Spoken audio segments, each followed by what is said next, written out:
Home sweet home. Well, look at this nice little condo, and it's not very big, but it's got all the comforts that you want. And look at this view, would you? It's right next to a nice little river. Oh, look at the geese down there, the Canadian geese. Look how close it is to the river.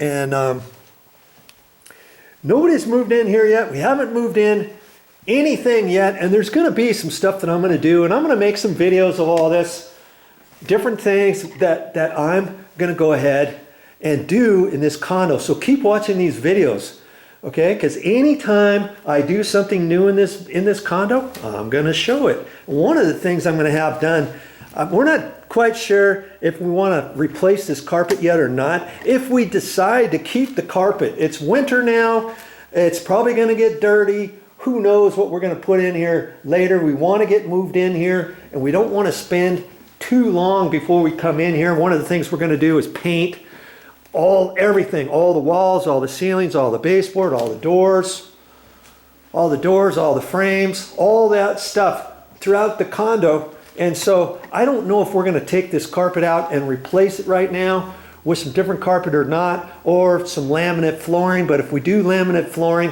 then obviously we probably wouldn't want to put a seam right in here and leave this flooring, this hardwood flooring over here, because then it's not going to match.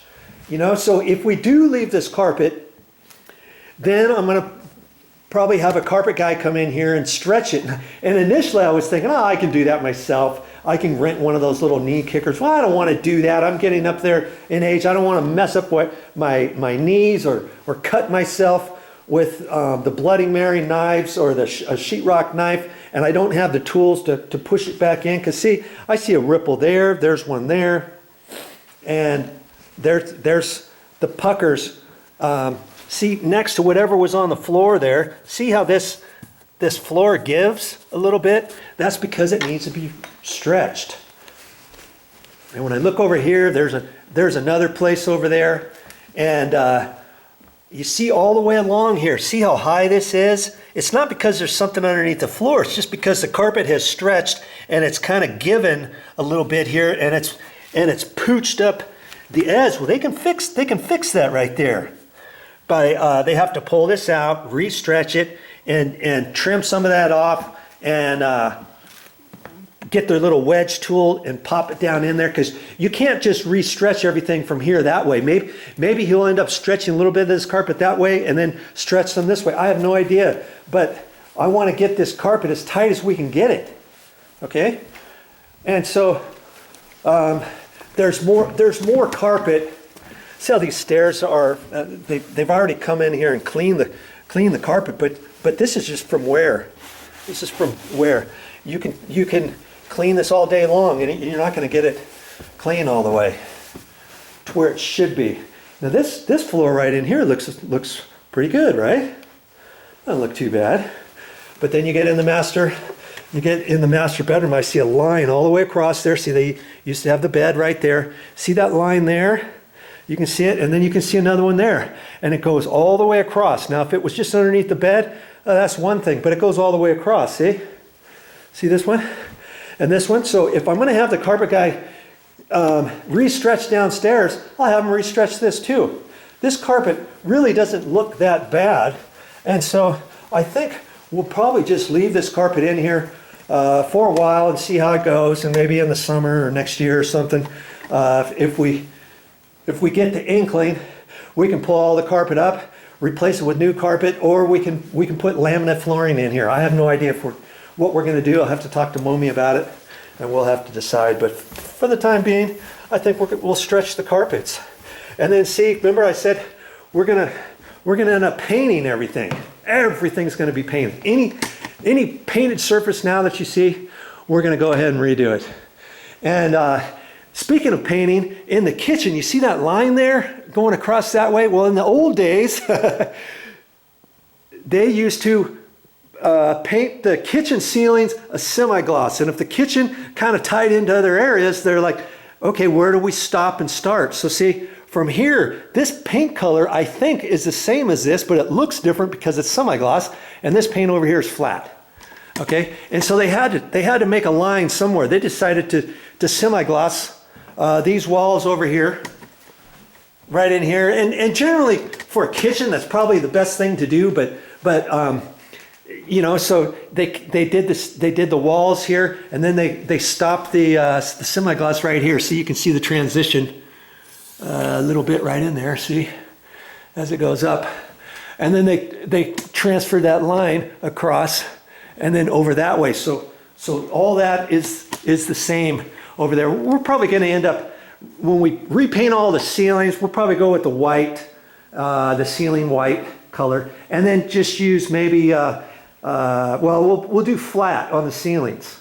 We're going to do flat on the ceilings, and then we'll do an eggshell on the walls or something. And I'll have to cut in everything and stuff. But then we don't have to have this business, this look like this. You know, it's not that big of a deal if something happens and if some grease comes up from the stove or something, I want to wipe it off. And if I got a flat ceiling, if I ever have to clean a ceiling or something, if I need to touch it up, I can touch up flat way easier than I can touch up semi-gloss or something like that. Okay, and you know, when you repaint ceilings, if you do with flat paint, you don't see any imperfections as much on the ceilings. Like if you see, oh, there's a nail hole, there's where the ceiling joist is, boom, boom, boom, boom, boom, and there's a nail, there's a nail, there's a nail, because they didn't do a good enough job sheetrocking, or you might have dips and doodles and who knows what. So if you paint ceilings like a semi-gloss or something like that, you don't want to do that, because then that's going to show everything. But anyways, back to the painting.